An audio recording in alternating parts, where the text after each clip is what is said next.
para dar inicio a la jornada ya de modo más formal.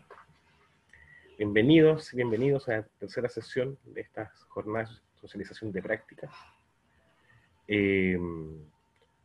Como les contaba, hoy día tenemos dos etapas, digamos, una etapa que es la revisión de ciertas experiencias de compañeras y compañeros que ya han pasado por esto. Después ellos se van a presentar. Ya todos nos conocemos, así que esta es una etapa que es mucho más cercana, si se quiere, en esta tercera sesión. Y además de eso tenemos que revisar también, y eso es un ejercicio que también hicimos por primera vez con el equipo que está ahora conformado, digamos, por Pilar, Susana y Maximiliano. Tuvimos que ajustar los criterios de evaluación para la revisión de las clases grabadas que pudimos tener, en el caso que era posible. En el caso, por supuesto, del trabajo de Susana, que era fundamentalmente asincrónico, eso tampoco se pudo llevar a cabo tal cual, ¿no? Aunque sí habían algunos registros. Quiero compartirles el instrumento, un instrumento que tiene apenas 2 páginas, es cortito, y la idea es que podamos resolver en este momento, con todos quienes ya han llegado, estos indicadores, digamos, una revisión de indicadores y decir, no, eso en mi caso no se aplica, y si no se aplica, lo sacamos, ¿sí?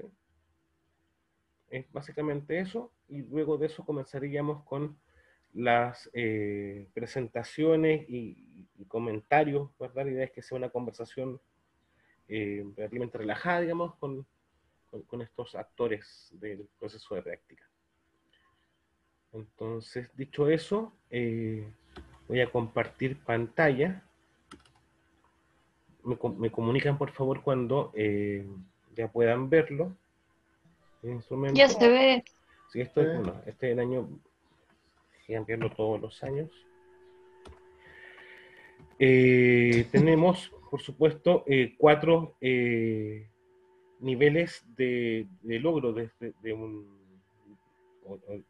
indicador, digamos, desde el 1 al 4, desde la ausencia hasta su presencia total y permanente, y corresponde a estos indicadores que se utilizarán para poder evaluar, en este caso, las clases que vamos a tener en contexto sincrónica, en la mayoría de los casos, y en donde no se pueda, también tenemos que evaluar algo así como una experiencia de aprendizaje, pero por supuesto hay algunos elementos que desaparecen, ¿no? Pensemos en este primer indicador, por favor, el tema de la puntualidad en el inicio de la clase. Quiero saber qué opinan ustedes, si es un indicador viable o no es viable. Bueno, la pila ahí, pues, estoy hablando. Yo creo que, no sé, Luciano, porque de repente falla la plataforma o algo así y eso hace que te atrases, como, no sé. Entonces como que creo que ese indicador tiene ese problema, que de repente no depende solo de uno, sino que es como la plataforma o a los como niños que se les cae la conexión, entonces no pueden empezar la clase. Perfecto. ¿Alguien más ha advertido ese problema? ¿Sí? Entonces lo sacamos. Este también es interesante, ¿no? Las estrategias claras para crear y mantener un clima de trabajo organizado. Y ya no es el clima de aula, por supuesto, sino que el clima en el aula virtual. ¿Cómo lo ven ustedes? ¿Han tenido algunas dificultades para, por ejemplo, mantener el clima de aula? ¿O les ha pasado que se les ha hecho fácil eso? Yo creo que el chat más el video y que están hablando es como la dificultad que puede haber, porque hay estudiantes que no hablan, pero sí responden por el chat, entonces uno tiene que estar pendiente de las dos cosas. Pero más que eso, en realidad como que no veo mucha más dificultad. Entonces sería aplicable algo así como un clima de aula dependiendo de los diferentes tipos de aula, por supuesto. Claro. Creo que en mi caso sincrónico si mal no recuerdo, no lo revisé ahora último, creo que sacamos ese En tu factor. caso no lo aplicamos. Sí, sí. En tu caso no lo aplicamos directamente. Pero era ese caso, y que en este semestre la que está trabajando 100% sincrónico es Javiera, y tengo que ver cómo va a ir Duval, que tiene un tema también con WhatsApp. Bueno, el indicador tercero mantiene un trato respetuoso con los y las estudiantes. Me parece que, por supuesto, que hay que mantenerlo, ¿no? O lo sacamos, Sí. dígame la verdad. Ya, va bien. Sí, qué bueno. Dispone de los materiales que necesita para el desarrollo de la clase. Ujú. También, digamos, yo creo que son Sí. materiales virtuales, digitales, pero están disponibles, ¿no? Propicia una participación respetuosa de los y las estudiantes. Sí, Sí, también necesario. sí. También asincrónico se puede ver eso. Perfecto. Organiza la clase asignando tiempos específicos a cada momento, introducción, desarrollo y conclusión. Eso es como la secuencia didáctica en el fondo. Profe, yo ahí tengo un problema. ¿A quién estoy ¿Se escuchando? escucha? ¿A quién Yo, es? Michelle. Hola, Lo que pasa Michelle, es cuéntame. que, hola, lo que pasa es que en general mi práctica y las clases que se abordan en el colegio en el que estoy no son talleres, son como clases ligadas al taller, entonces no todas contienen una introducción específica, una conclusión, porque el profe desde el primer correo que me mandó antes de conocerlo me dijo que me preparara para trabajar con la improvisación. Y yo no le había creído mucho hasta que me metí y en verdad es eso, porque desde el inicio trabajamos con su trabajo final y en eso se basa la clase, como en recepcionar las dudas y ahí ir formando la clase en el momento. De acuerdo. Entonces, he tenido problemas un poco con generar una especie de introducción, bueno, recapitulando lo de la clase anterior y todo, pero muchas veces el desarrollo llega hasta el final, porque hay muchas dudas. Entonces ocupamos como, y a veces nos pasamos un poquito el tiempo y todo eso. Ya. Entonces, Y los cierres, como son procesos, quedan como invitaciones, por decirlo así. como ya seguimos la otra clase, igual hemos hecho como talleres más como por fuera del horario de clase, y bueno, se siguen también las dudas como por correo y todo eso.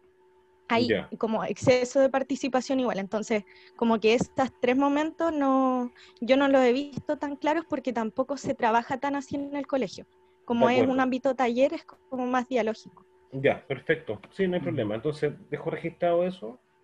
Porque, ojo, que también ahí uno podría reconocer un inicio como una invitación o una recapitulación de lo que se hizo en la sesión anterior.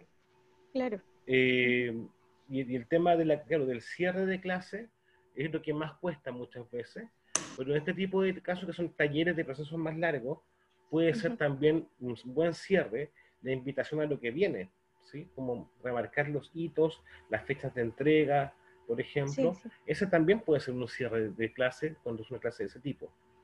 ¿Sí? Cuando Claro, respetamos... o sea, los cierres en general siempre son como más invitación a que sigan las dudas por correo, y en ese sentido sí siguen mucho por correo. Entonces esa es como la conclusión que se genera siempre en las clases. Perfecto. Entonces hay un cierre de clase que no sea conclusivo. Claro. Más bien Como una en invitación. términos de contenido no es tan de conclusión del contenido, sino más como ese tipo de invitación a seguir como con lo mismo en el otro taller y así. Ya, perfecto. Perfecto. A mí con los cierres me pasa algo similar igual, pero porque al principio, creo que hace una semana recién, el colegio tiene el Zoom que no sé, hay el Zoom gratis, hay el Zoom pagado, perdón. Entonces antes de eso muchas veces las clases se cortaban en medio del cierre. Yo estaba hablando y se acababa la clase y no iniciaban una nueva reunión porque las clases son de 40 minutos. Entonces, Debo ahora, por decir, ejemplo, me paso como 2 minutos y ya me siento un poquito mal porque la gente empieza así como a ver que ya, ya se tienen que ir. Entonces, recién hace una semana tenemos ese Zoom. ya, pero está bien porque te permite, por decirlo así, ir teniendo como la mayor control de a poquito, digamos, del tiempo de cierre. Lo que más cuesta es hacer un buen cierre de clases, con eso. Es lo último que se aprende. Generalmente uno, en el ámbito universitario, lo que más trabaja son los desarrollos, porque está la discusión ahí teórica, el ejemplo, están, de hecho, todo eso que uno hace cuando estudian con alguien más, de modo colaborativo, donde le explica a un otro, a una otra, digamos, todo eso como que apoya el proceso de desarrollo de una clase.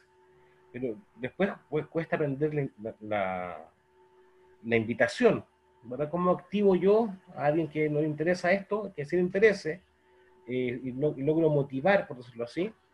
Cuesta aprender, pero se aprende rápido, creo yo. Sobre todo cuando uno transmite amor por lo que hace, eso también es muy, muy importante. Pero lo que más cuesta trabajar es el cierre, porque a veces o aparece una pregunta muy interesante que te desvía, y tú dices, bueno, ¿cómo hago para volver esto a lo que estaba, a lo que yo quería que viéramos?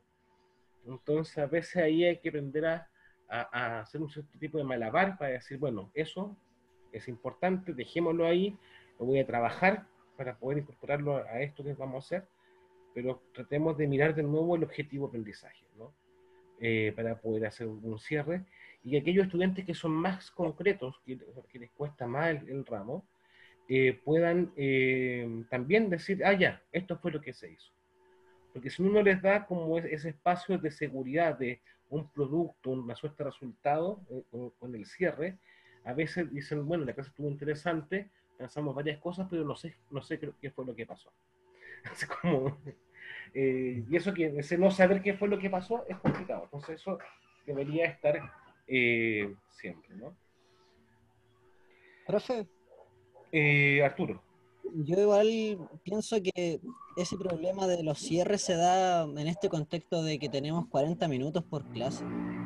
Porque si tuviéramos como, por ejemplo, las 2 horas pedagógicas que se supone que deberíamos tener en los contextos normales, uno igual podría desarrollar un poco más las cosas y, no sé, quizás con los últimos 20 minutos en que ya la conversación ya no da más, podría hacer un cierre, pero uno como que en estas clases igual anda como corriendo. Porque dices, ah, tengo que pasar esto y aquello, y como que llega no sé, los 40 minutos y que uno quiere seguir hablando con la gente y todos quieren seguir conversando. Sí, Y ahí quedó, sí. pues. Ahora, No sé. recuerden que siempre como que la máxima que hemos abrazado, digamos, es que vamos a privilegiar profundidad en vez de cobertura. Entonces, si son 40 minutos y voy a trabajar bien un concepto, trabajaremos un concepto y ahí a fondo, ¿no? Y yo creo que no tiene que ver con el tiempo, porque cuando después de las clases de 90 minutos te vas a dar cuenta que también se te hace corto. Eh, no sé si alguien tuvo la mala idea de tomar un seminario conmigo, y a veces teníamos clases de 4 horas, digamos, y de repente era como, y cuando yo veía que estaban empezando a desmayar, era como, ya, está bien, los voy a soltar. Pero, pero, pero era una cuestión que, digamos, que si uno se pone insistente con el asunto, uno podría no parar nunca.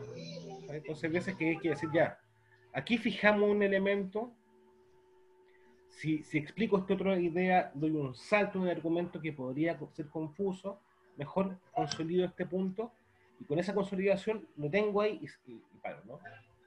En el contexto de universitario pasa otra cosa, uno podía tener clases, yo recuerdo, digamos, yo profe de 7 horas, y eso era terrible, digamos. Eh, pero es posible, digamos, uno podría insistir. Sí, lo mismo con el tema de la relectura. O sea, por eso es que en filosofía más importante que leer es releer. Veamos esta otra parte que es la segunda etapa que tiene que ver con el manejo conceptual. Yo diría que esta es más fácilmente aplicable, ¿no? Primero, utiliza conceptos filosóficos y los aplica en el transcurso de la clase. Esto es súper importante, sobre todo cuando estén trabajando, por ejemplo, en contextos de alta vulnerabilidad, donde es más difícil precisar un concepto o trabajar con una definición. Lo importante ahí es que el concepto filosófico sea reconocible, ojo, para mí, pero en la clase no le cambien el destinatario. Esta clase la voy a grabar, entonces voy a explicar así como de la A a la Z, tal noción, Andrés, para que Luciano cache que yo sé de les. No, esa no es la idea. La idea es que en esta clase, cuyos destinatarios son estudiantes de tercero, de cuarto medio, yo pueda reconocer esos elementos filosóficos. En algunos contextos, eso implica o conlleva la explicación directa del concepto, o la lectura de un pasaje, por ejemplo, pero no en todos los contextos eso pasa. A veces el concepto filosófico tiene que entrar de otro modo para hacer sentido a ese destinatario o destinataria que son las orejas, digamos, de estudiantes de tercero medio. Entonces, no se equivoquen, ¿no? Porque a veces pasa, uno dice, oye, esta clase la voy a observar, y hacen la clase pensando en mí. Error. Yo voy a supervisar una clase para estudiantes de tercero y cuarto medio. ¿Ya? Eso es súper importante que lo tenga muy claro al momento de invitarme a la sesión o de elegir la clase que me van a enviar grabada, ¿no? Entonces, manifiesta dominio conceptual, es capaz de aplicar los conceptos correctamente, acercando su uso a la experiencia de los estudiantes. Esa es la clave, ¿no? Aquí el elemento central para esta explicación, para la aplicación, digamos, es la capacidad de construir ejemplos, cosas que hemos trabajado harto en otras instancias, como en práctica 5 y en didáctica. ¿Cómo construimos un ejemplo de un concepto abstracto, ¿no? Que es como un ejercicio muy, muy importante, ¿no? Otro elemento central, apelación a la experiencia de las y los estudiantes, porque de ese modo vamos asegurando algo así como aprendizaje significativo. ¿Sí? Entonces eso debería estar en sus explicaciones. Estamos en este ámbito. ¿Qué pasa si la clase que yo elegí no tiene tanta explicación conceptual porque es una actividad? Bueno, las instrucciones son explicadas con claridad. ¿Sí? Ahí yo tengo que hacer el ejercicio de advertir cómo esa capacidad de explicar se nos presenta en ese esquema de clase. ¿Se entiende? ¿Sí? O en el caso, por ejemplo, del trabajo que viene haciendo Michel. O en el caso de que está trabajando Javiera, por ejemplo, con el profe Rodolfo, donde ella construye instrumentos. Los instrumentos dialogan, explican con claridad. ¿Se dan cuenta que en el fondo se puede? En ese sentido, me interesa justamente ese ejercicio. Este es un indicador que nos fue, entre comillas, dado hace un tiempo, y yo nunca lo he pescado mucho, la verdad. Porque yo no creo que ese sea el único modo de pensar las cosas, ¿no? De lo más general a lo más particular, o de lo simple complejo. Lo importante es que yo pueda leer, encontrar, digamos así, una articulación. Y no siempre voy a trabajar deductivamente o inductivamente, o primero teoría, luego práctica. A veces podemos trabajar de mejor modo poniendo la teoría al final, e indagando en las concepciones que los sujetos tienen, digamos, en su propia experiencia. Leonor,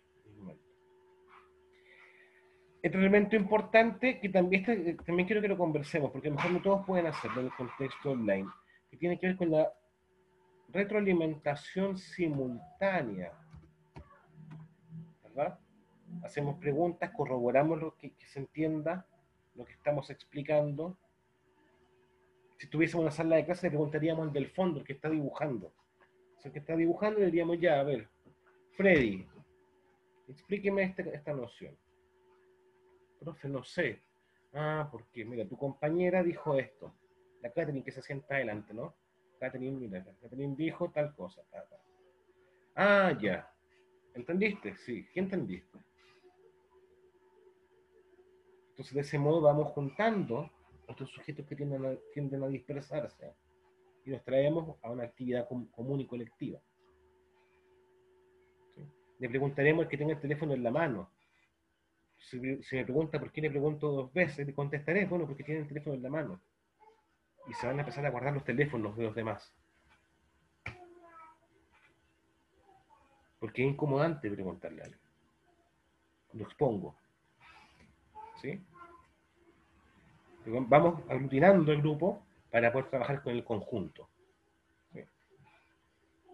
Quizá acá, por ejemplo, en alguna plataforma están trabajando con sistemas de foro para hacer retroalimentación.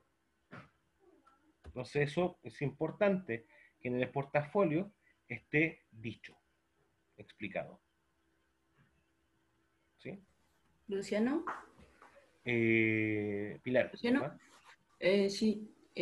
Pero ¿cómo, por ejemplo, cuál podría ser una estrategia para hacer esa retroalimentación simultánea en el contexto de que estáis haciendo clases con alumnos y alumnas que tienen las cámaras apagadas? En ese caso, por decirlo así, lo que a mí me ha funcionado en el contexto de la U fue trabajar con grupos más chicos. Aprovechando, por ejemplo, Zoom pagado tiene esta idea de que tú puedes hacer como salones más pequeños. Nos entregaba una actividad, por ejemplo, el comentario de un texto, de una o de una imagen, también usé, y lo que hacía era dividirlo en grupos de 3 estudiantes. Entonces ahí el anonimato no sirve. Sí, sí, y además, como en la plataforma te lo divide azarosamente, digamos, todos los vínculos de seguridad donde yo apaño a este para que no haga nada, porque es mi amigo, también se desactivan. Disculpe, que es la bocina de caballero que pasa a vender pan en la esquina en un carrito. Entonces sí avisa que va. Entonces, de ese modo, por ejemplo, uno puede sacarle el anonimato, porque en el fondo el problema de la cámara, de la pantalla en negro, es una especie de anonimato que aparece. ¿Sí? O sea, no es simplemente el hecho de que se cautele el cuidado del espacio íntimo. Si eso, si usted me pregunta, yo creo que no es así. O sea, de hecho, cuando yo veo a un estudiante en una sala de clase, después de años de experiencia leyendo salas de clase, de haber leído mucho sobre kinestesia y proxémica, veo más que cuando los veo, me muestran toda su casa a través de la página, ¿no? Puedo ver angustia, puedo ver miedo, puedo ver un montón de cuestiones. Puedo ver inseguridad, puedo ver también lo contrario, ¿no? Altanería, exceso de confianza. Profe, pero el punto 5 ¿se puede dar dentro de la misma clase? ¿O tiene que ser como aparte? O sea, en este instrumento, la idea era siempre mostrarlo o que ocurriera dentro de la misma clase. Pero en el contexto online podríamos decir que uno podría decir que los sistemas de retroalimentación se dan a través de otras plataformas, ¿no? Correo electrónico, foro, revisión de trabajo, ¿verdad? De hecho, yo diría que la gran tarea que nos impone la educación, que mezcle lo sincrónico con lo asincrónico, porque yo creo que debemos también tratar de sacarnos esa idea de la cabeza de que trasladamos la sala de clase al aula virtual, es el uso de diversas formas de retroalimentación. Por ejemplo, a mí me llama la atención lo poco que se usa, que compañeros de ustedes, lo poco que usan el foro en los cursos. Cuando el foro es lo más parecido a una palabra pública, a una sala de clase. Luciano, perdona que diga esto, lo que pasa es que al menos ahora estaban como en una fase 2 porque igual el colegio en el que estoy están trabajando, son hartas asignaturas y las mezclan. Y lo que exponían los alumnos era que le daba vergüenza, como porque se planteó un dilema y ellos tenían que responderse entre ellos. Y decía que les daba vergüenza porque en el fondo como que, no sé, mi opinión puede ser más tonta que la del otro. Entonces como que a mí me llamó la atención y bueno, tuvimos que trabajar un poco eso, porque en el fondo igual yo como estudiante dije, sí, yo también me pasaría como un poco lo mismo, pero ¿no será un poco eso el hecho de que el foro no sirva tanto, la vergüenza como a que los demás te juzguen? Porque al final es una lata, fue como, jaja, mira, este puso algo muy tonto. Al final eso ocurre mucho en los colegios, entonces yo decía como, ¿qué otro modo puede hacer que entre ellos mismos se respondan? Como Yo que creo que ahí me lo he planteado mucho. lo primero son reglas claras respecto del uso de los foros, por supuesto. O sea, ¿para qué usamos ese espacio? ¿Qué tipo de mensajes tienen cabida y cuáles no tienen cabida en esa herramienta? Porque no olvidemos eso. Yo como que lo que he tratado de hacer como para que pase un poco de retroalimentación y que hablen todos también, es hacer igual preguntas como más fáciles también, pues como que parecen muy superficiales, pero que en el fondo igual tienen como una profundidad filosófica si luego se toma de esa manera. Entonces en general no les da vergüenza responderlo porque son cosas como casi que tenemos naturalizadas, pues entonces como que a partir de eso vamos como después conversándolo. O sea, bueno, lo que trabajamos en práctica 5, ¿se acuerdan las preguntas que son de pensamiento claro. y que no requieren saber para poder responder? Sí, pues. Porque de otros también trabajar la confianza en sí mismo, ¿no? El autoconcepto. Porque si la respuesta es como vergüenza, uno podría decir, bueno, ¿por qué? Pero yo también recuerdo cuando estaba en los primeros años de la U, que a mí me costaba mucho exponer, por ejemplo. Me temblaba la voz, me ponía muy nervioso, y tenía que ver con que no había trabajado aquello que a mí me segurizaba. Yo creo que esa es la búsqueda, ¿no? De buscar cuál es la propia seguridad, y ustedes también como docentes tienen que pasar por lo mismo. ¿Cuál es la estrategia que a mí se me da de modo más seguro, segura, donde yo me siento como pez en el agua, digamos, para poder conducir un grupo de 40 personas, ¿no? Entonces, eso es lo que uno tiene que ir descubriendo. Este elemento también es clave, las instrucciones generales en forma clara, porque también esto cambia, ¿no? Ya no son instrucciones que uno va a leer necesariamente en una exposición, sino que muchas veces van en recursos, por ejemplo, o en material complementario, que se vuelve muy importante en este contexto. Entonces, en este caso, por ejemplo, si una clase que ustedes están grabando hace referencia a un material, a una guía, sean muy explícitos en eso y agreguen la guía en el portafolio para poder yo tenerla presente, ¿sí? Y evaluar los elementos en conjunto de la clase. Y eso sería. Estos son todos los indicadores que se van a evaluar en el contexto de sus participaciones, digamos, en las clases que sean enviadas o en las que yo tenga que entrar, digamos, en algunos casos donde no se puede grabar. ¿Sí? ¿Alguna observación, consulta, alguna cosa que les gustaría agregar quizá, que no está visibilizado acá? Tengo una duda si es una sola clase la que van a observar. Lo que hemos hecho habitualmente es que mantuvimos las dos en los casos que ha sido necesario, pero muchas veces también es una. ¿Por qué?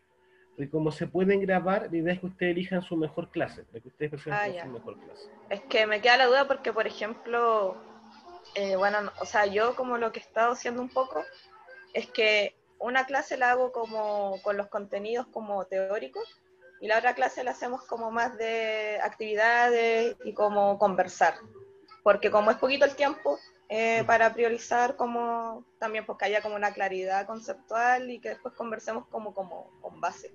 Ya, entonces de repente hay unas cosas que sean como en las dos, o sea, como en una y la otra en la otra. Ya, en ese caso, Catherine, lo mejor es que tú me digas que por la estructura de clases que estás utilizando, va a enviar sí o sí dos clases, ¿no?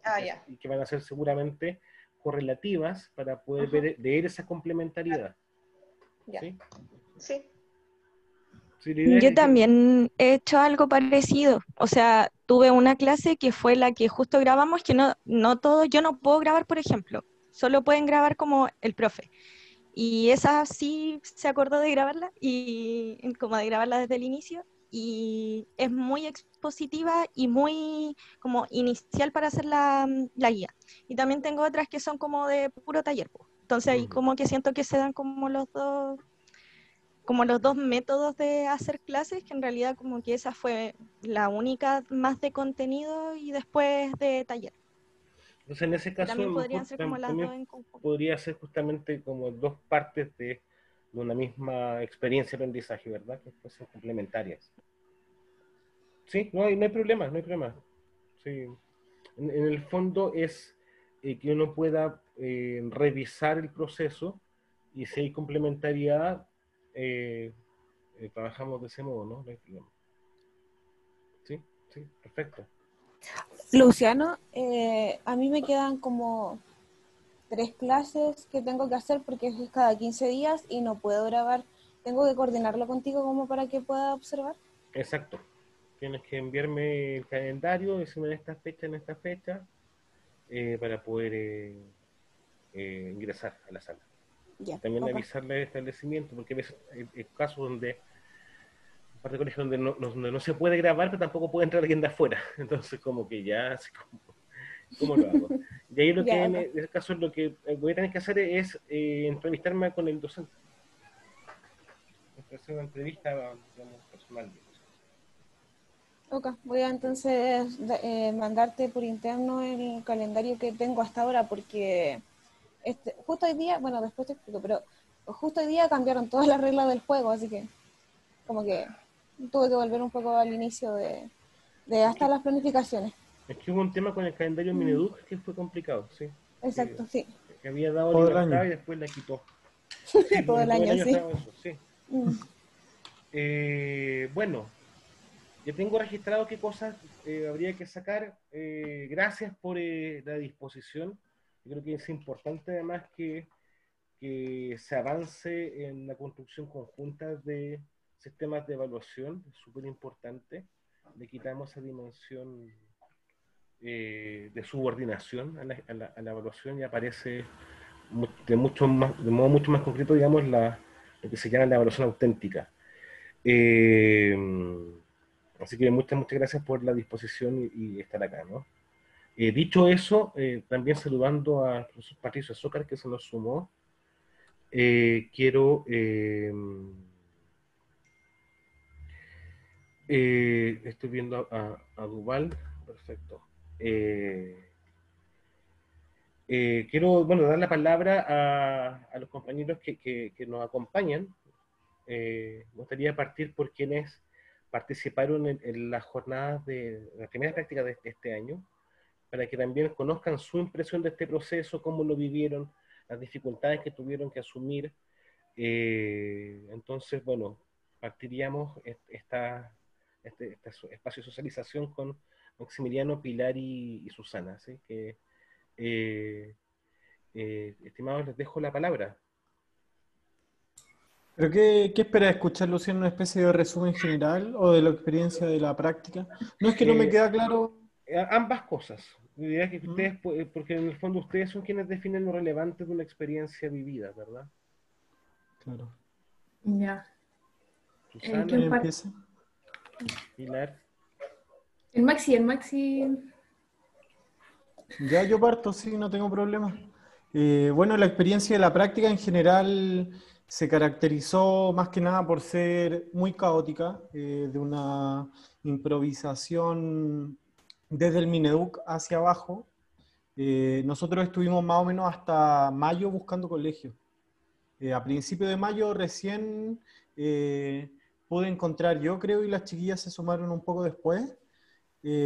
Costó mucho encontrar colegio porque debido a las medidas de cuarentena no estaban recibiendo practicantes. Entonces, ahí vino la primera inquietud, pues porque partiendo desde el ministerio hacia abajo, no había como una política educativa quizás nacional que se preocupara de garantizar el tema de las prácticas profesionales de los estudiantes.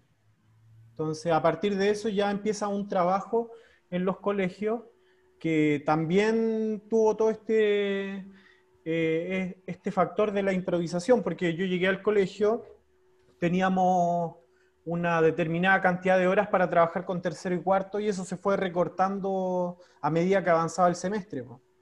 Empezamos con una clase semanal, luego llega una priorización curricular a las 2 semanas, y luego llega otra, como un par de semanas después. Entonces terminamos de estar trabajando, empezamos trabajando como una hora semanal para tercero y una hora semanal para cuarto, y terminamos teniendo una jornada de resolución de dudas a las que nadie iba. Entonces, también vivimos el proceso de, por lo menos en el colegio en el que yo estaba, de que el colegio sacó filosofía para reforzar ramos PSU. Entonces, yo creo que la improvisación y la falta de una política educativa como clara respecto al tema fue lo más complicado de llevar, porque al final eso termina incidiendo en la misma experiencia de la práctica. Porque cuando yo llegué, decidimos hacer un proceso de observación de tantas clases, y después como de que yo me empezara a hacer cargo del curso de manera gradual. Pero una vez que empiezan a llegar las priorizaciones curriculares y nos empiezan a recortar la hora, llega un momento en que me doy cuenta de que de las 5 clases con las que contaba para grabarme, para hacer todo el trabajo con el curso, al final pude hacer una. Entonces terminé haciendo mi clase como súper contra el tiempo igual, pues, a punto de quedarme sin hacer ninguna clase. Y eso igual fue súper complicado. Entonces yo no sé si ahora quienes están en la práctica están pasando por algo parecido, pero recomendaría tratar de enganchar una clase, dirigir una clase grabada y todo lo antes posible. Eso es más que nada como lo que diría para empezar, quizás. Sí, hoy día las condiciones están un poquito más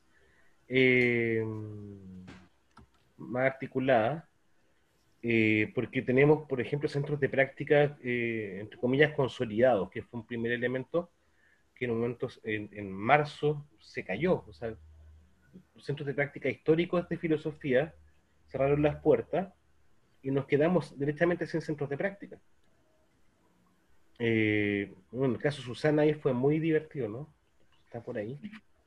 Sí, yo iba a hablar de la última, pero me tiro al tiro. Sí, a mí me reubicaron en 3 colegios. Primero el Raimapu, después el Liceo José Torovidio Medina, y luego estuve en el Liceo A5 Mercedes Marín. Y también empecé alrededor de mayo, y lo hice en una versión asincrónica donde tenía que mandar materiales cada 2 semanas. También el liceo estaba trabajando como de una manera más afectiva, así que también nos teníamos que recoger un poco a esa dinámica que no tiene mucho que ver como con la gran filosofía, entre muchas comillas, o quizás más apegado al programa, pero igual lo teníamos que recoger a eso por la priorización y porque iba a haber una supervisación también. Entonces ahí hubo como una mezcla entre la afectividad y los conceptos, y a la vez generar como materiales asincrónicos que yo en verdad no tenía idea de cómo hacer un video, de grabarme a mí misma hablando sobre algo aunque sea muy cortito. Tampoco tuve la oportunidad de conocer a mi curso, que fue un tercero, y con el profe nos comunicamos bien, pero igual yo creo que al menos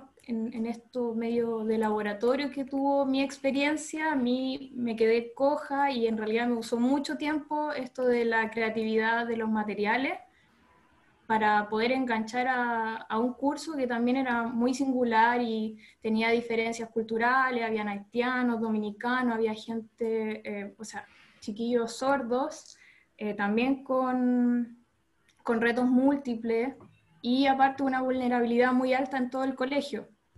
Así que la recepción de las guías también era muy baja, y poder conversar de ello por el mail también fue muy escaso. Así que las 13 semanas, pero igual yo quedé como ahí, como no sabiendo mucho en realidad del proceso, porque nunca pude dirigirme a ellos directamente, más que por este medio de las guías y ver su guía y cómo trabajaban, que lo hacían bien. Harta copia también, no había nada que hacer posible. Los chiquillos tampoco querían hacerlo mucho. Eso fue mi experiencia. Continúo. Bueno, yo fue al revés, pues tuve clases sincrónicas con tercero y cuarto medio. Y afortunadamente el colegio como que era súper receptivo a tener profes en formación. Entonces, cuando entré fue súper como ágil todo. Como que no hubo tanta trampa como burocrática para entrar ni nada. Como que eso fue súper expedito y ahí el Luciano también fue súper ágil en esa entrada. Así que como que la entrada ya fue buena. Y trabajé con un profe con el que él tenía como muy buena disposición y estaba súper abierto a todo, como las ideas que yo le proponía para las clases, entonces eso también fue súper bueno. Y también el tema de la priorización curricular nos hizo cambiar las clases que el profe tenía como más o menos armadas. Entonces ahí también como que se nos descolocó un poco las clases, los tiempos, también nos recortaron un poco los tiempos de cada clase, entonces como que hubo que sortear todas esas cosas. Pero yo creo que lo beneficioso que tuvo hacerlo así fue como aprender a desarrollar como, no sé, TIC o, no sé, PPT, trabajar con videos, como desarrollar esas otras áreas que no, como que quizás yo no había explorado tanto. Eso no sé. Igual como un factor, al menos que a mí me tocaba muy directamente y que era por el hecho de usar solamente lo digital, era esto de como de la transversalidad, que tuve que hablar con el psicólogo de tercero medio y él me amplió como la gama de posibilidades de cómo tener la atención de ellos. Igual tenía que considerar varias cosas, como que no tenían internet o podían recurrir al teléfono de sus padres simplemente para acceder a las guías o a los videos, entonces también yo tenía que como no ser tan pomposa para mis materiales y que fueran como videos que tuvieran baja calidad o que no pasaran los 2 minutos o el PowerPoint que no tuviera tantas imágenes, y entonces ahí también yo también me di como restringida, como todo esto dice, oh sí, tecnologías voy a aprender, pero al final claro, tuve que aprender a usar algunas, pero también reducir y ser creativa al mismo tiempo para que todos tuvieran el mismo acceso y pudieran ver lo mismo o generar la misma experiencia. También hacía un video, pero también tenían que ponerle lengua de señas, o si hacía un PowerPoint también lo tenía que mandar en Word y en PDF, así igual una encuesta, la tuve que pasar a varios formatos, y eso fue alguna consideración que se fue presentando en el camino, que yo tampoco la había previsto, y bueno, eso. Pero que igual es difícil trabajar como con el acceso que tienen los estudiantes, porque por ejemplo en el colegio que yo estaba, les pedían asistencia, como que ya si faltaban tenían que justificar y todo el tema, entonces como que todos tenían las herramientas para poder conectarse a clase, entonces tenían que estar como que, en ese sentido los contextos eran súper distintos. Pero también hay que sortear el otro lado, por los que no pueden, entonces, ¿cómo trabajar ahí? ¿Cachai? Eso igual era un poco, igual complicado.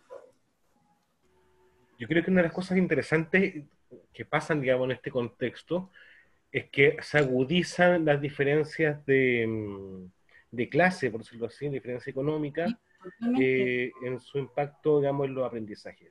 Si es una cuestión que ya está operando por la estructura escolar, por decirlo así, que tiene además este esquema que distingue a los estudiantes y los distribuye según la capacidad de pago de sus padres.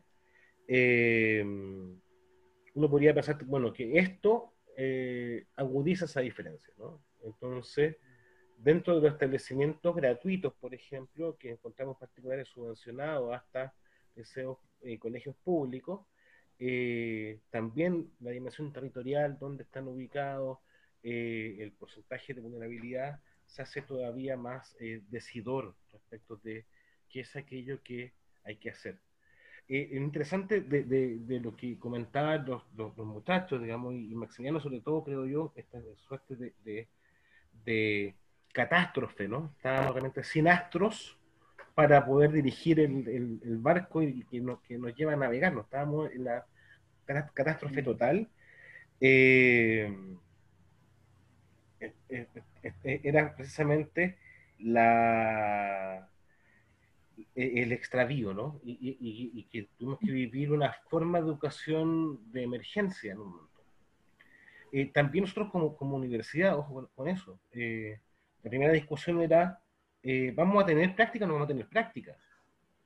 La USACH cerró todas sus prácticas, por ejemplo. Así como no están las condiciones y punto. Acá se dio la opción, pero la opción que se daba también tenía otras dificultades en términos administrativos.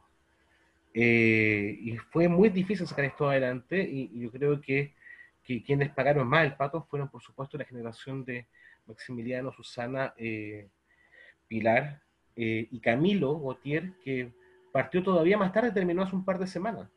Y tuvimos que extender el calendario ya, digamos, el 31 recién de octubre, él pudo terminar su práctica en el primer semestre, imagínense, ¿no? Lo complejo que fue todo el asunto. Si tuviese que preguntarle a ustedes antes de liberarlo y darle las gracias, sobre todo por este espacio, ¿cuál sería el principal aprendizaje que obtuvieron en este momento? ¿Cuál sería, según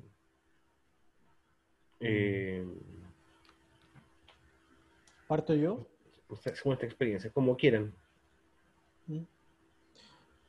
Bueno, voy a empezar hablando yo, pues ya que había partido delante. Yo creo que el principal aprendizaje tiene que ver con aprender a trabajar en base al decreto 67, que fue como lo que más nos estuvo insistiendo el profe que nos recibió, pues. Como este año empieza la aplicación del decreto, entonces como que toda la actividad docente tiene que girar en relación a lo que dice el decreto, lo que tiene que ver con la retroalimentación, como con el tema del sentido de la evaluación, cómo tenían que ir planificadas las clases.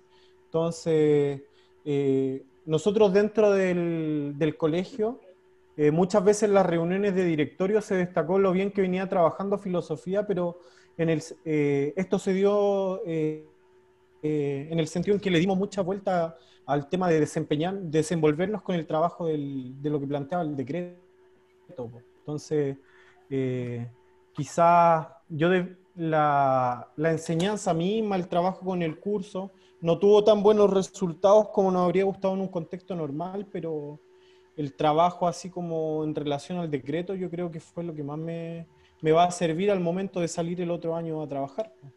Uh-huh. Otra cosa, tú habías tenido una experiencia previa en práctica, en el Borgoño, claro. Se truncada. Sí. ¿Cómo ves como las dificultades de este contexto y las dificultades de la vez anterior, Maximiliano? Que fueron de diferente orden, por decirlo así. Bueno, el Borgoño, las principales dificultades que tenía era el tema político igual, que estaba ahí bien agitado el tema con las protestas que estaban todos los días, la intervención que había dentro del colegio también, y también que fue en medio del estallido social, pues entonces ahí en un momento vimos interrumpido el proceso por razones de fuerza mayor, pero son dos universos de estudiantes súper distintos, a pesar de que ambos colegios tienen un índice de vulnerabilidad súper parecido. Yo creo que ni siquiera conocía a los estudiantes que tenía en quinta normal. A pesar de que me relacionaba con ellos, tenía, no sé, en una clase de 1 hora, 20 estudiantes de todos los terceros, que no sabía cuál era del tercero A, cuál era del tercero B. Entonces, y más encima un grupo que iba cambiando todo el rato. Entonces, yo creo que la dificultad más importante de este semestre virtual es como la ausencia de ese vínculo con los estudiantes. Nosotros tratábamos de generarlo de alguna manera con Vicente, qué sé yo, llegando 15 minutos antes a la clase, conversando con quienes estaban esperando antes de empezar la clase, de quedarnos un rato más para poder generar un poco ese vínculo que falta por todos lados. pero yo creo que esa es como la principal dificultad de la modalidad online. Ujú. Perfecto. Gracias, Maxi.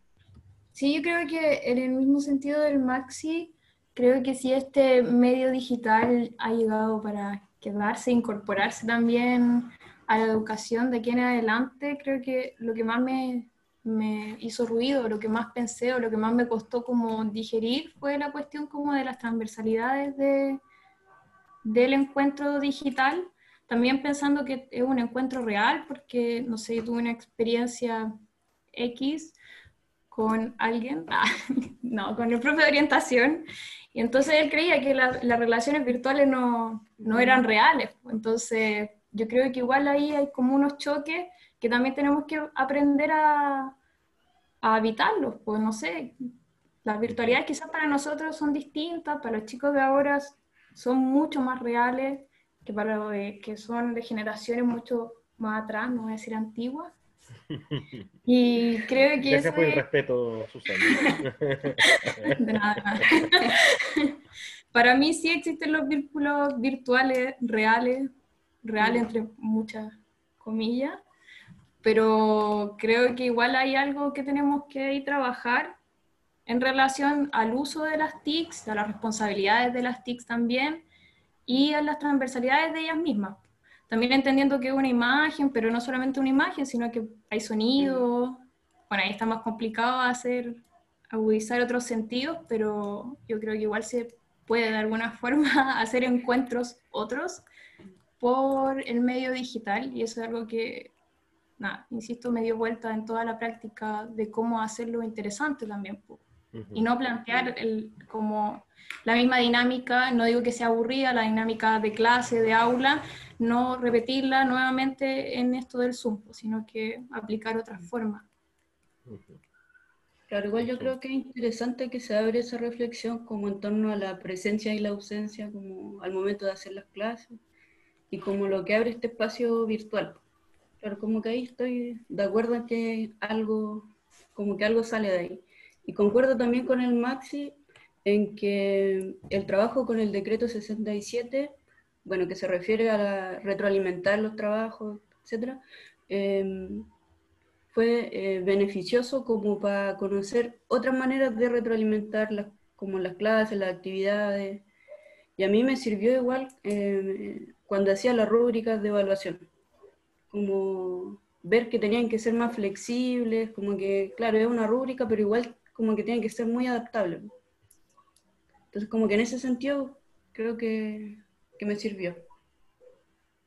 Perfecto. Ojo que hay una también como contramirada a al decreto 67, el 67, sí, que es que nace de la Mesa Social COVID-19, donde también participamos nosotros como institución, en la parte de filosofía. Es un documento que se tituló Didácticas de la Proximidad, que es interesante que lo busquen, está disponible.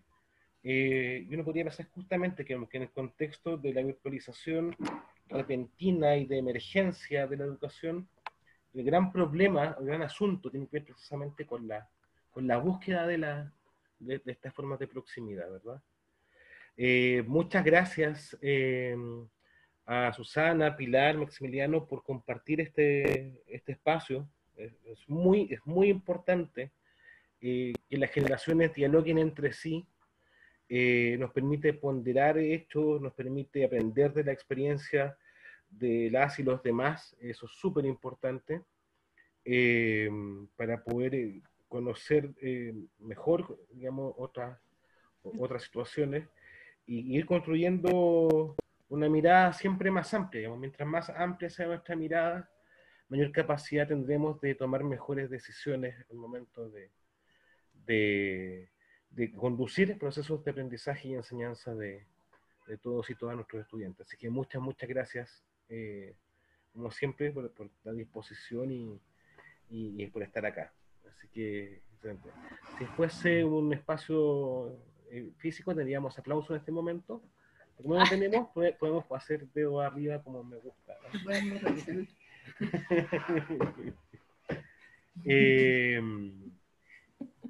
También nos acompañan hoy Cristóbal, Ailín, que las vi por ahí, y Patricio Azócar, profesor.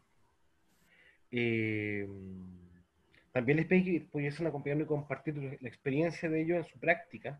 Es una práctica de un año anterior, pero que tuvo otro componente, que es un componente que se abre a un proyecto piloto que existía en el área de educación diferencial en la facultad, un proyecto que lamentablemente no tuvo continuidad, que consistía en prácticas colaborativas, donde profesores de educación básica y párvulo trabajaban al mismo tiempo con educadores de diferencial.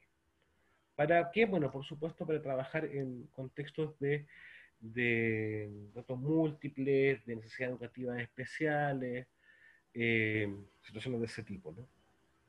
Y fue en un colegio que fue uno de los que se nos cayó, donde estaba en un momento Susana, el Liceo José Toribio Medina, donde años anterior yo había percibido que había estudiantes ciegos en tercero y cuarto medio. Entonces, cuando apareció esta oportunidad, me pareció que era una muy buena instancia para que alguien de filosofía pudiese trabajar en ese contexto. Y apenas apareció la posibilidad, nos propusimos ser carrera piloto junto a historia, en trabajar en educación media con figuras de codocencia en la práctica profesional, digamos, de docentes de especialidad más docentes de educación diferencial. Y quienes asumieron ese desafío, no sin algún tipo de asistencia en algún momento, pero después con mucho compromiso y valoración, fueron en primer lugar Cristóbal y Ailín, y quiero agradecerle que estén acá, cederles la palabra para que nos comenten y nos cuenten, justamente relaten esa experiencia que además tiene una virtud adicional, y es que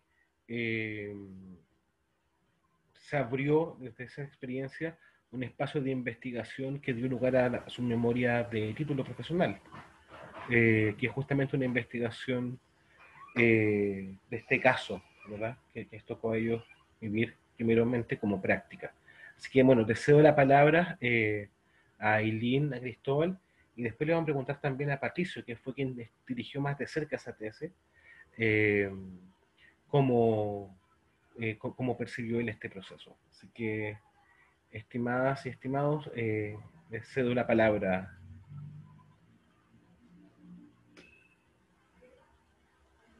Cristóbal, ¿querés partir tú? Ahí está, hola. ¿Dónde está? Dejo la cámara así nomás porque tengo un problema con la cámara, creo, así que sería mucho atado y ya. No hay problema. Pero con la Ailín teníamos planeado ocupar el mismo data que habíamos usado para defensa. No sé si será necesario ahora, porque más que nada explicar cómo fue la experiencia de tener esa práctica profesional y convertirla en la memoria de título, ¿o no? Como si entendí bien lo que deberíamos. Como ustedes Sí. quieran hacerlo. Ya, Igual podemos hacerlo así, o con el Power, Cristóbal. si podéis poner Power, ponelo, y que se hace más cómodo tener una Ya. referencia ahí para no estar solo escuchando una voz. Ya. Y esperemos. Me voy a fijar. ¿Mm?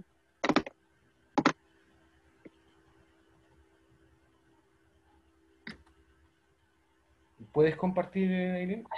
Sí. Sí, que se ve. Todavía no, pero te estoy ¿Se convirtiendo, ve? te estoy convirtiendo en host. ¿Sí, no? ¿Se ve? Sí, se Ay. ve. Ah, ya. Entonces,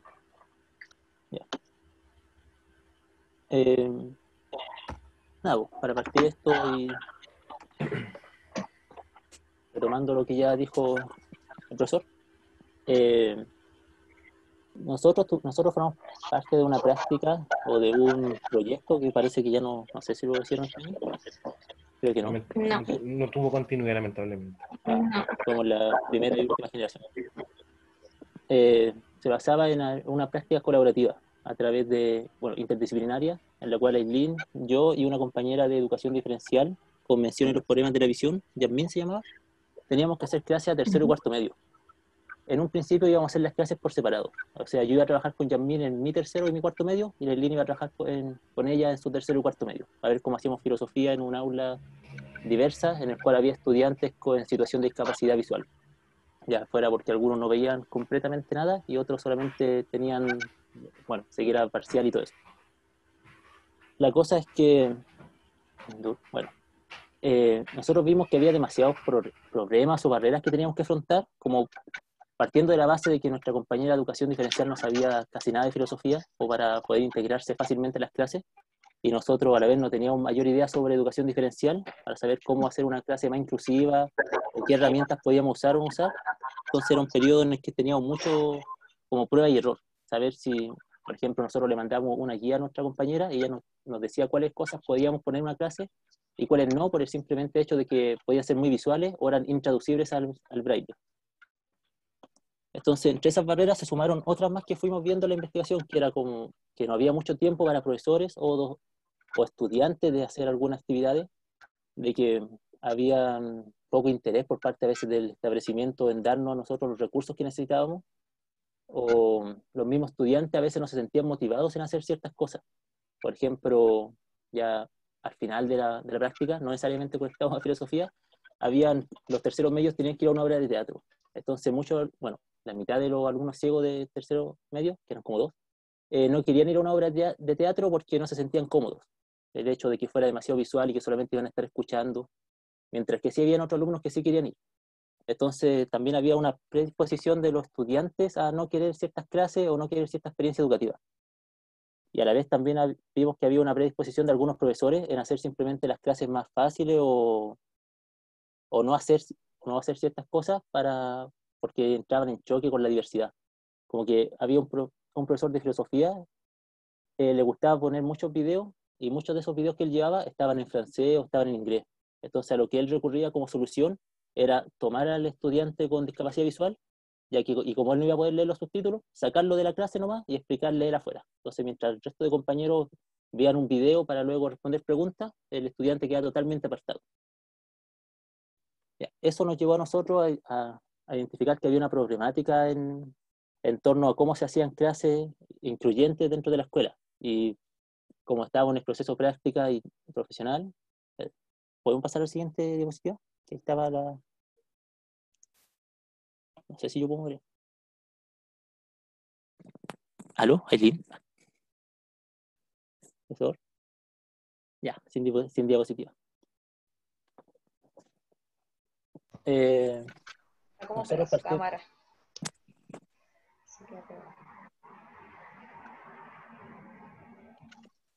Ando con dudas, ¿se me escucha? Tengo nula experiencia en clase online. Sí, se escucha. Ya, muchas gracias. Y Ahí está. Yo termino el tiro para que pueda hablarle bien sobre lo que a mí me falta. Nosotros empezamos viendo el objetivo que se nos pedía en la práctica colaborativa, que es que tenemos acá como una cita, de que bajo un enfoque inclusivo que surge de las demandas a nivel nacional e internacional, se impulsaban cambios culturales que ponen en el centro de la materialización de los derechos humanos en respuesta a las necesidades diversas que presentan las personas a partir de sus características personales, sociales, etc. Nosotros intentamos meter nuestros conocimientos de filosofía a esta problemática y hacer una investigación ya interdisciplinaria, por así decirlo, entre la teoría de la educación y nuestros conocimientos filosóficos, por llamarlo de alguna manera, y plantear preguntas y darle respuesta desde nuestra área de conocimiento. Todo eso lo aprovechamos que ya estamos viviendo en carne propia, por así decirlo, los problemas, lo convertimos en una investigación etnográfica, que es simplemente nosotros dentro, participando del grupo que estamos investigando, podemos empezar a juntar material.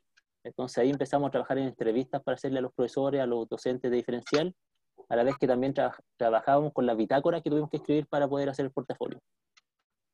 Y producto de eso sacamos las preguntas que encontramos que sintetizaban más nuestra experiencia o lo que queríamos responder sobre si era posible una educación inclusiva al interior de la educación formal del contexto neoliberal chileno y de qué manera se podrían hacer clases de filosofía que den respuesta a las variadas necesidades de los contextos educativos. No sé si Aileen quiere agregar algo más del contexto o de cómo fue la práctica profesional llevada a investigación. Sí, como un poco de contar como desde mi lado de la experiencia de la práctica colaborativa fue un desafío desde el principio. De hecho, al principio le había dicho a Luciano como anécdota, quería hacer la práctica ahí porque yo quería hacer la práctica en un lugar cerca de mi casa. Y bueno, esta práctica colaborativa fue un total desafío porque además había que trabajar con estudiantes con discapacidad visual.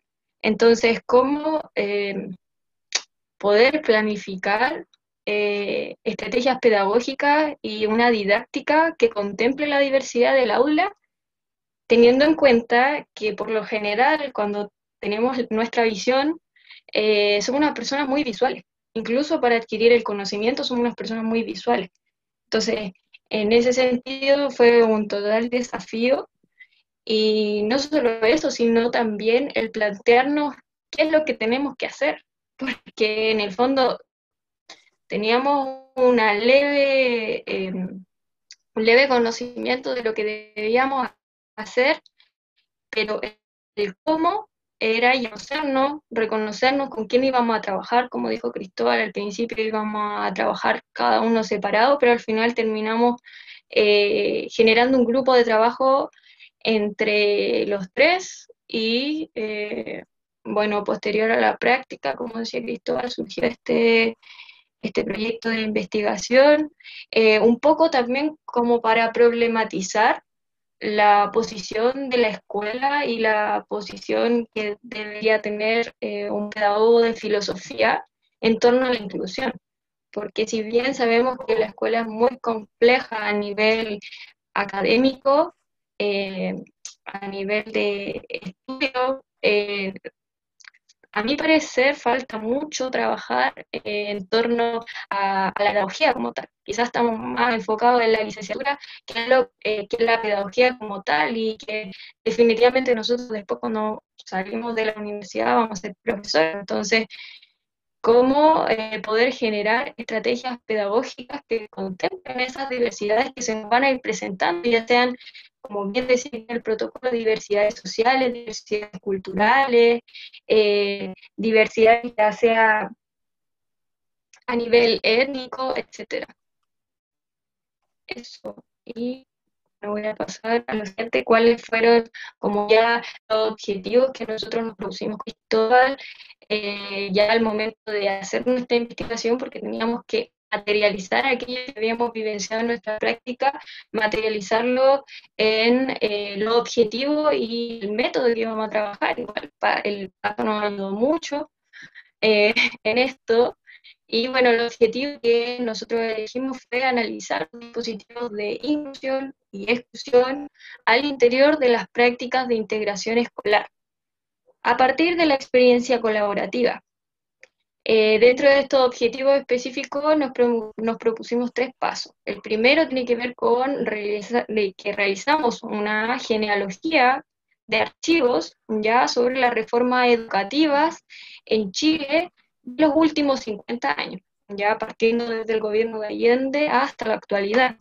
Y también, bueno, tomando la reforma educativa específicamente también en torno a las temáticas de la integración.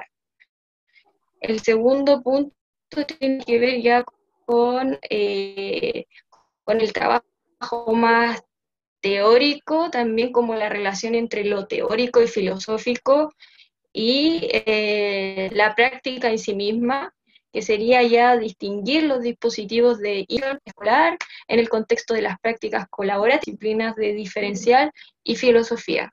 Y ya el último, ya el más complejo, pero que ya viene como a sintetizar un poco el trabajo tanto etnográfico como ya el trabajo teórico, es el de analizar las dimensiones biopolíticas de la organización y aplicación del programa de integración escolar en el contexto educativo que trabajamos nosotros, que fue el Liceo 7. ¿Cristóbal, quieres agregar algo? Nada, aclarar de que Sí. esta investigación igual fue como algo que, a ver, algo medio sencillo de hacer este trabajo, es de que los profesores y los estudiantes evidencian constantemente esto y saben o identifican muy claramente cuáles son las problemáticas. Los estudiantes a veces ya tienen muy claro por qué es que no les gusta cierta clase o no les gustan ciertas experiencias dentro de la escuela, y los profesores también. Lo que pasa es que simplemente ya por parte de la investigación no hay tiempo para hacer esto. El profesor de filosofía, el educador o educadora diferencial no tienen el tiempo ni los recursos para estar haciendo una investigación como tal. Entonces, cuando se genera una instancia como esta, que es que nosotros le íbamos a preguntarle y le contábamos que íbamos a hacer una investigación, ellos estaban no comprometidos en tiempo, pero sí en muchas ganas, y cuando podían nos respondían la entrevista o nos daban lo que nosotros necesitábamos para poder hacer la investigación, porque llevan años trabajando presionados por la ciencia, por la PSU, viendo cosas como contaba recién el compañero de que, por ejemplo, a filosofía le cortan horas o la sacan de las clases para poder reforzar la PSU. Entonces a todos les gustaría como generar un cambio o ayudar en cualquier instancia que sirva para dejar registro de que esto está pasando y de que hay que buscar soluciones o formas de tratarlo. Por lo cual igual se nos facilita un poco la investigación en ese sentido, de que no había muchas, bueno, igual había un poco de crítica, pero había muchas ganas de cooperar, porque todos los profes quieren decir o hacer algo con esto, pero no tienen el tiempo porque están muy comprometidos con hacer las clases y hay demasiada carga laboral encima de ellos.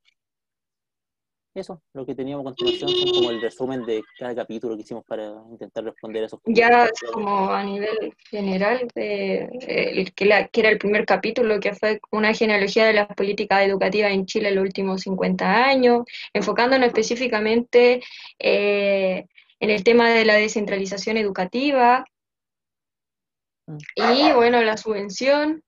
Posteriormente ya el capítulo como más teórico, que es en torno a los dispositivos de normalización y su relación con el marco de reconocimiento institucional educativo.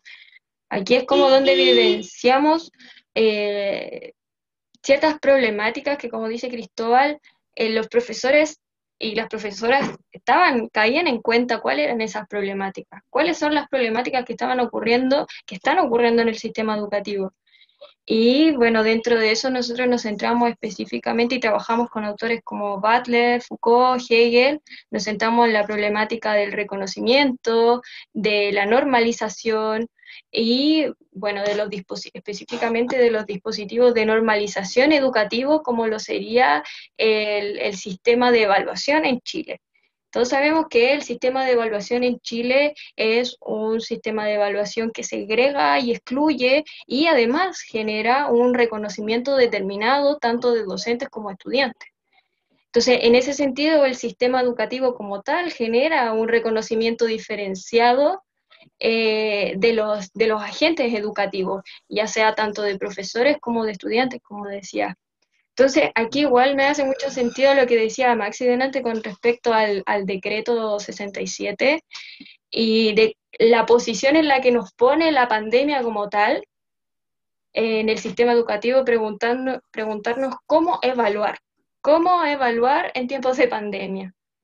Ya sabemos que podemos evaluar el proceso, pero ¿qué ocurre en este caso, en el caso de los estudiantes que definitivamente no cuentan con un computador para conectarse, no cuentan con un celular para conectarse? ¿Cómo evaluamos eso? ¿En qué se sustenta ya la evaluación en tiempos de pandemia? Es algo bastante complejo y que debemos preguntarnos también. Cristóbal, ¿quiere agregar algo? No, sería que sigue a continuación del siguiente diapo. También como parte de la investigación era nosotros hacerlo interdisciplinario y poner el conocimiento que podíamos dar ya sabiendo filosofía, y ahí partimos con algo como la creación de conceptos o como enumerar o permitir dar una forma a aquellas molestias o saturación que fue como lo nombramos finalmente de tanto estudiantes como profesores y profesoras. Así para explicarlo grosso modo, nos dimos cuenta de que había 4 categorías por las cuales los profesores, profesoras y los estudiantes no podían acceder completamente a una educación más inclusiva o a experiencias educativas que fueran para todos. No sé si será necesario explicarles cada una, pero a grosso modo. Buscando en las experiencias que ellos mismos nos contaban, hablamos de saturación material en el sentido de que profesores y estudiantes a veces no tienen los recursos para poder abordar una clase, ya sea por parte de que el profesor no puede hacer bien la clase porque no tiene cómo mostrar un video, no tiene cómo llevar unos papeles, en el caso de un aula con diversidad como era estudiantes en situación de ceguera, pasaba de que había muchos materiales que era intraducible en braille porque no estaba el material correspondiente para poder traducirlo. De la misma manera, también ya adecuado como al tiempo que estamos ahora, como contaban, hay muchos estudiantes que no tienen materiales para acceder bien a una clase virtual, y eso lo único que haría sería simplemente separar más la brecha de una clase inclusiva, porque hay gente que literalmente ya no puede participar de una clase como lo hacen los demás. Bueno, ya, la saturación ontológica epistemológica responde a la forma en la cual se van formando los estudiantes y docentes dentro de la escuela. El hecho de que se vean estudiantes que a veces son más importantes que otros, o son menos importantes que otros, por cómo responden las materias, o qué resultados tienen en las notas, o cómo algunos cursos ayudan a subir la CIMSE o la XPSU, o ciertos profesores que son muy buenos en un área y los dejan condicionados a estar siempre trabajando con algún curso. En nuestro caso específico, ocupamos una profesora que era muy buena haciendo clases de lenguaje para octavo básico. Entonces, como ridículamente, ella la ponía en octavo básico, y ese octavo básico siempre tenía mayor porcentaje en la CIMSE que el resto. Entonces ya fue como condenada, y ya llevaba como 3 años trabajando solo con octavos básicos. Ella misma nos hablaba de que quería ser un profe jefe de un curso, o acompañar a sus estudiantes por todo el proceso de la enseñanza media, pero no, el establecimiento la tenía ahí solo en octavo básico porque tenerla marcaba una diferencia en cómo el colegio era evaluado. Y ya una saturación otra o externa es la manera en cómo la misma escuela va tomándose el tiempo privado de alumnos y profesores, haciendo de que para poder responder al sistema educacional, hay profesores que tienen que usar el tiempo personal de su casa, su tiempo hogareño, y muchos estudiantes. El ejemplo era los textos. Había estudiantes los estudiantes con discapacidad visual, para poder leer un texto en braille, son como, por cada prana en negrita que uno tenga con Arial 12, eran como 3 pranas en braille. Entonces el tiempo se les complicaba demasiado para leer. Se elegían textos cortos para todos los cursos, de 20 planas, y a ellos los profesores generalmente le hacían una selección de esas 20 planas en 5 planas. Cosa que después, traducirla en braille, ellos tuvieran como unas 15 que leer, lo cual al final también afectaba cómo ellos entendían el texto, cómo entendían la materia, y solo se les daba una versión express de toda la educación que recibían los demás. Entonces todas esas eran cosas que intentamos ver cómo superarla o cómo poder abordarla.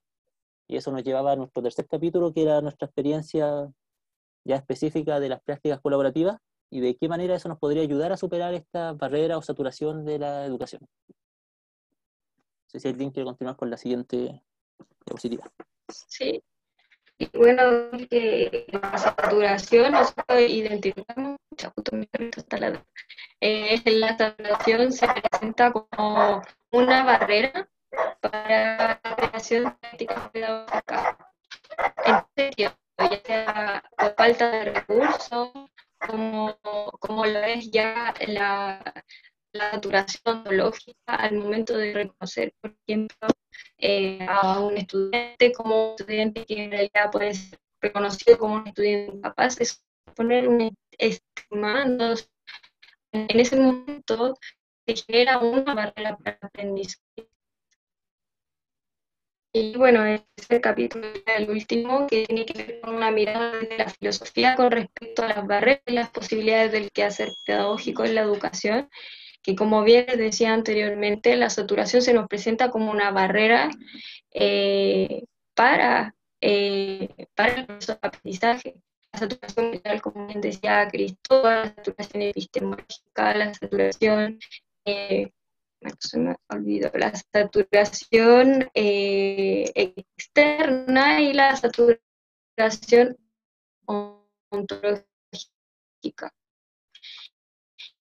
Y bueno, ya como pensar la colaboratividad como tal, como una estrategia de práctica pedagógica, también valorizar la experiencia pedagógica como tal, tratar de innovar en las didácticas que podamos llegar a tener en una clase, también reconocer la diferencia no como una barrera, sino que reconocer la diferencia como un potencial. En este caso tenemos las diferencias que se pueden llegar a generar o lo complejo que puede llegar a ser el proceso, por ejemplo, en este caso, el proceso de sistema educativo virtual. Tratar de trabajar con eso, como rescatando un poco lo que decía Susana delante, trabajar con las TICs, ya con las tecnologías, trabajar con ellas, potenciar aquello que se puede presentar como una barrera, potenciarlo y trabajar con eso y generar una experiencia pedagógica.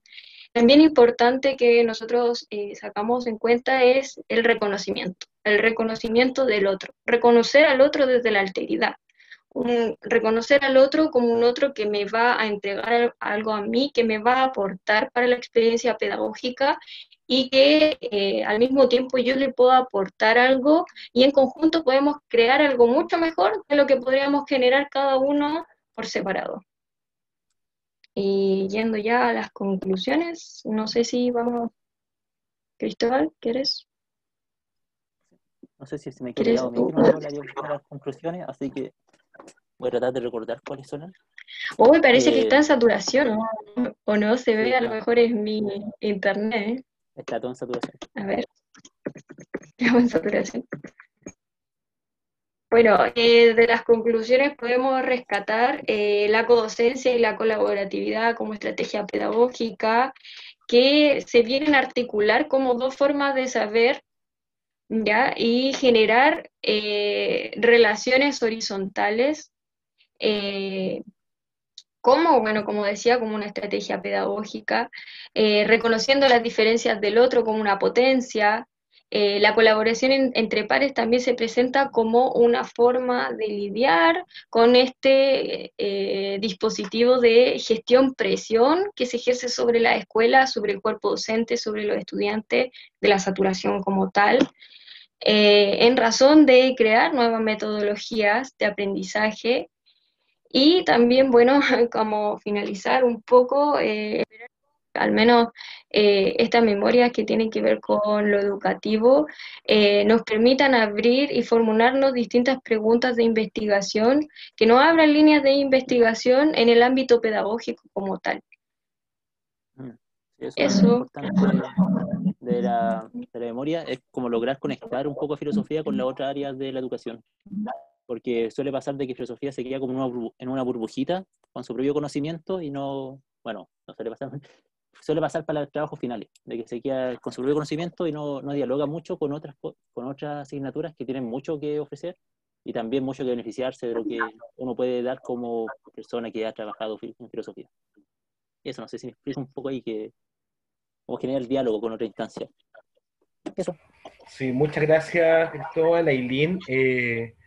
Antes de cederle la palabra, digamos, a de los compañeros que están cruzando la práctica para que puedan hacer consultas, quiero también cederle la palabra a Patricio, que trabajó con ellos en este proceso. Que Pato, por favor, si quieres agregar algo de la experiencia, o prefieres ceder la palabra primero y después sumarte a las respuestas. Sí, no sé, podría ser así mejor.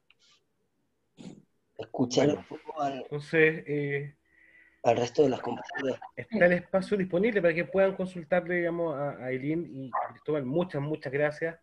Nuevamente, espacio de dedos para arriba o aplauso en la sala por su presentación, por la disposición. Es que, de verdad, muchas gracias por estar acá. Y por lo que han logrado, digamos. Entonces,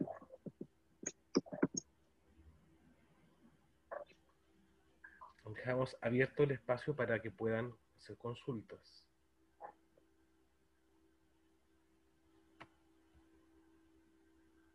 Ahora con el sistema educativo virtual vemos la saturación a flor de piel. A flor de piel. Yo quería decir algo en realidad. Sí. La verdad es que justo el colegio en el que estoy está trabajando de manera interdisciplinaria. Y la verdad es que como que recalcan el tema de la saturación, o sea, hasta de los alumnos. El hecho de que los alumnos como que trabajen de manera interdisciplinaria ha funcionado sumamente bien. Yo el otro día hice una clase de filosofía con matemática. La verdad es que aluciné porque realmente como que empezaron a hablar de las teorías de las formas de Platón y cómo ligaron los contenidos, fue sumamente interesante. Entonces, siento que lo que ustedes ahora proyectaron, como que a mí me calza muy, muy, muy bien y nada, darles las gracias porque siento que, no sé, me gustó mucho su tema, siento que dio clave con al menos mi práctica profesional, entonces, de hecho como que me abrió la mente a varias ideas que tenía ahí como así rozando en mi cabeza y ahora como que me prendieron un poco la ampolleta, así que agradecerles como por esta instancia y como mostrar ciertas cosas que nosotros pasamos por alto, porque finalmente en nuestra práctica de repente pasamos filosofía simplemente y las demás asignaturas quedan ahí, o sea, a mí trabajar de manera interdisciplinaria me abrió también como la mente para decir, cuando yo sea docente y no sé, a los alumnos les esté costando matemática, puedo abrirles las mentes con conceptos filosóficos. Siento que es sumamente clave para que ellos también entiendan cosas que de repente tienen estancadas. Las matemáticas, cuando a uno se le estancan, se le estancan por siempre. Como que dicen, no me gusta matemática. Entonces, gracias como por la instancia y no sé, creo que les voy a hablar por interno como para alguna otra idea un poco más profunda. Gracias, Scarlett. ¿Alguien más? Está la palabra disponible.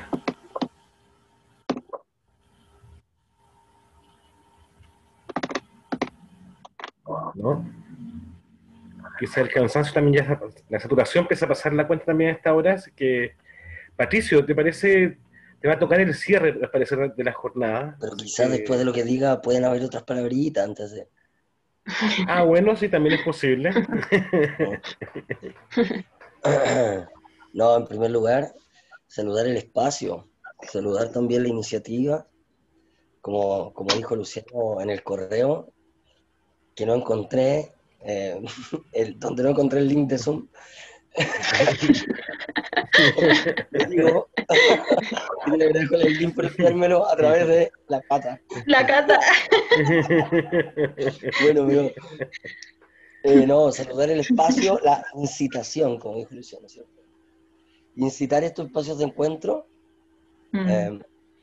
intergeneracionales, en el sentido de que se encuentran generaciones distintas, pero transgeneracional, porque la idea también es justamente generar estos intercambios, estos traspasos, que permitan dar continuidad a ciertas preguntas que pueden llegar a plantear algunas generaciones y dejar, ¿cierto?, como interrogante o en estado de latencia a las generaciones por venir. Entonces, eso inicialmente, saludar ese gesto, más que un gesto, digamos, de crear el espacio, y al mismo tiempo agradecer a la Ailín y al Cristóbal, porque la muy buena tesis que pudieron desarrollar es la que nos permitió con Luciano operacionalizar de algún modo esta urgencia, la urgencia de poder generar los intercambios de las preguntas. Y para eso creamos este dispositivo de núcleo de investigación, que se me olvidó el nombre, pero es como de... Filosofía, praxis y educación. Filosofía, praxis y educación, sí. Núcleo ahí que está... Que de algún modo esta es la presentación, la primera presentación. La primera presentación. Entonces, creo que la importancia de que este espacio de núcleo haya surgido a partir de una muy buena pregunta realizada por dos estudiantes y al mismo tiempo por una muy buena profundización y complejización filosófica de dichas preguntas, haya surgido este núcleo, ¿no? Entonces eso creo que es sumamente importante. Por eso también le agradezco mucho a la Ailín y al Cristóbal. Como en términos generales, alcancé a escuchar algunas de las intervenciones de los chiquillos y de las chiquillas en sus experiencias de práctica en las que están. Creo que el estado de desastre, ¿cierto? O de catástrofe, ¿no? En la pregunta con respecto a los referentes, ¿cierto? O a los astros. pucha, por un lado puede ser demasiado saturador, pero por otro lado también genera una serie de interrogantes que nos permiten imaginar nuevas escuelas, nuevas instituciones, nuevas posibilidades de generar prácticas educativas, ¿no? Entonces, creo que eso también hay que afirmarlo y tratar de mantenerlo y sostenerlo. Por eso creo que el núcleo tiene esa tarea, ¿no? Tratar de poder sostener esa capacidad más o menos vital que cada uno y cada uno de ustedes pone en sus prácticas, y a partir de allí, como tratar de mantener el ejercicio de la filosofía a sus límites, poniéndolo en sus límites. O sea, si de algún modo se agota el cuerpo, la idea es que por lo menos la red, la trama, ¿no? Esta telaraña de la que hablábamos hoy día en el curso, la telaraña, la telaraña que puede llegar a provocar el núcleo y al mismo tiempo este encuentro transgeneracional pueda seguir sosteniendo esas interrogantes. Entonces creo que esa cuestión es vital. Y como por último, creo que, no me acuerdo quién fue que lo dijo, no sé, parece que fue la misma Eileen, pero no me acuerdo. Pero pensar las prácticas como un espacio de alianza o de coalición, ¿cierto? Con los profesores y las profesoras que en este caso están en la escuela sosteniendo esta serie de interrogantes catastróficas y desastrosas, ¿cierto? Y donde justamente la capacidad de seguir imaginando formas prácticas de reinventar su práctica educativa muchas veces se ve completamente saturado. O sea, estamos frente a escuelas que están completamente con su capacidad imaginativa disminuida a una operacionalización funcionalista, ¿no? Repetitiva, utilitaria, ¿no? Entonces, pensar una práctica, creo que es importante pensarla en clave de alianza, ¿no? Entonces, para poder restituirle esa condición ético-política también al espacio de la práctica profesional y desinscribirla en este escenario secuencial, rutinario, donde al final muchas veces uno se olvida para qué está haciendo la práctica. No, estoy haciendo la práctica para salir rápido de esta cuestión. Entonces, tratar de volver a resituar la práctica y esa potencia ético-política que puede llegar a conllevar es clave, es clave. Entonces, como que felicito también la elocuencia con la que presentaron también las experiencias al Maxi, ¿sí? la Susana, ¿no? La Pili, que fueron las que alcancé a escuchar porque me metí muy tarde, ¿no? Eran todas. Antes había estado trabajando en un tema más práctico de la práctica. Ya, sí, pues. Entonces, bueno, eso yo creo que la idea también cuando vayan a desarrollar sus prácticas es poder generar, por ejemplo, como lo que hicieron los chiquillos, ¿no? Como tratar de identificar problemáticas que después puedan traducir a preguntas y poner la filosofía a pensar esas preguntas en sus límites. Y entonces las investigaciones tampoco estén saturadas, ¿no? Inicialmente por tratar de responder sus preguntas, sino que el objetivo también sea poder seguir multiplicando preguntas, antes que rápidamente saturar sus preguntas con respuestas.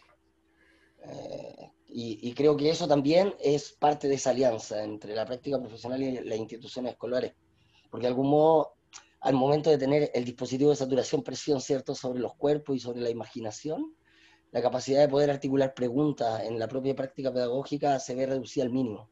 Entonces creo que también ahí la vitalidad o la jovialidad, como diría Pepe, traduciendo a Nietzsche, ¿cierto?, la jovialidad de la práctica profesional puede volver a dinamizar la pregunta pedagógica y filosófica, que en este caso comparten todos los campos disciplinares de la pedagogía.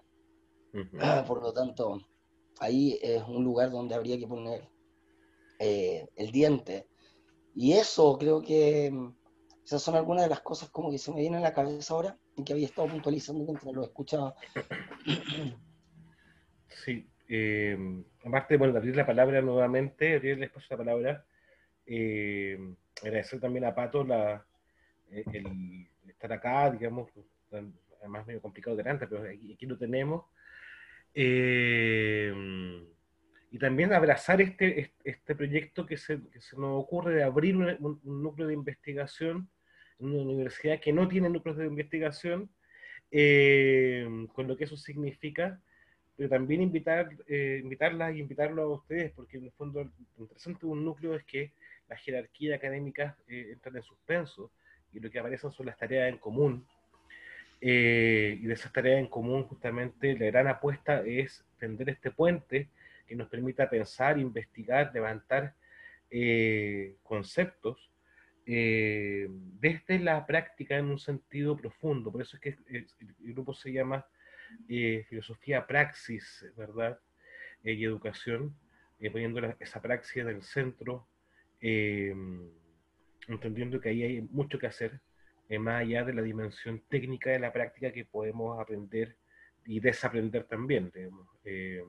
La apuesta es a pensar, abrir justamente la práctica, la filosofía y la educación como espacios de pensamiento que se reflejan entre sí, quizás, que pensarlas precisamente en su estructura más bien rizomática.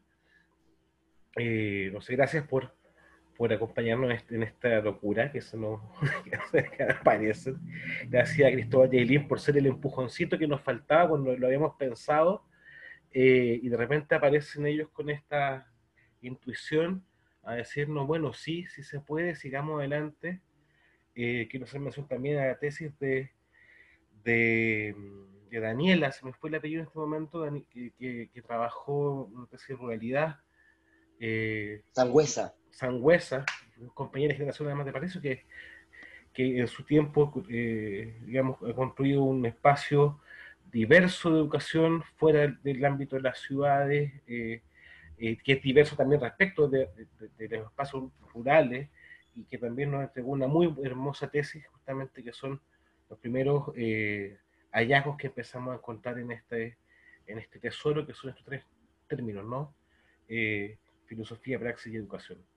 No nada más que abrir la palabra, pero por mi parte yo me doy por muy satisfecho después de estas 3 sesiones en la jornada de socialización, donde hemos abarcado elementos que tienen que ver con la práctica, por supuesto algunos de ellos muy procedimentales, pero sobre todo hemos intentado pensar en sentido profundo la experiencia. Hemos recogido experiencias de colegas que son tutores, ex estudiantes y estudiantes que hoy día miran ya con un poquito de distancia esta práctica. Eh, Hemos escuchado también las experiencias que han llevado la práctica misma a una investigación de memoria, ¿verdad? Y que una investigación que puede continuar adquiriendo nuevas nociones. Y pues, sobre todo hemos estado abriendo a tareas por venir. Yo creo que lo importante del núcleo no es que simplemente recoja lo que ya se ha hecho, sino que se abra a cosas que vengan para adelante, ¿no? Y entre crisis y crisis, lo mejor que podemos hacer es mirar con atención eso que se está cayendo para poder, ser capaces de entender que los conceptos están ahí, que los conceptos están ahí para ser recogidos, para ser pensados y repensados, eh, y abrir espacios donde no los hay.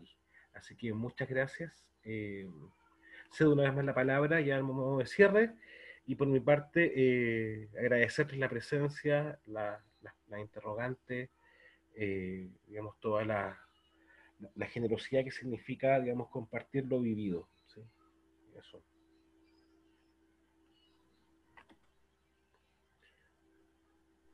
Nadie más se toma la palabra, entonces si ves esto en la sala, esperaría que hubiese aplausos, pero como no hay aplausos, ponemos los dedos para arriba del me gusta y nos vemos Oye, una cosa, prontamente. una cuestión, o sea, que se animen también de sus propias prácticas a sacar preguntas de tesis, o sea, en términos muy prácticos, muy concretos. O sea, traten de volver a situar la pregunta de la filosofía en sus propias prácticas. Entonces, anímense a ese desafío. Creo que eso es clave.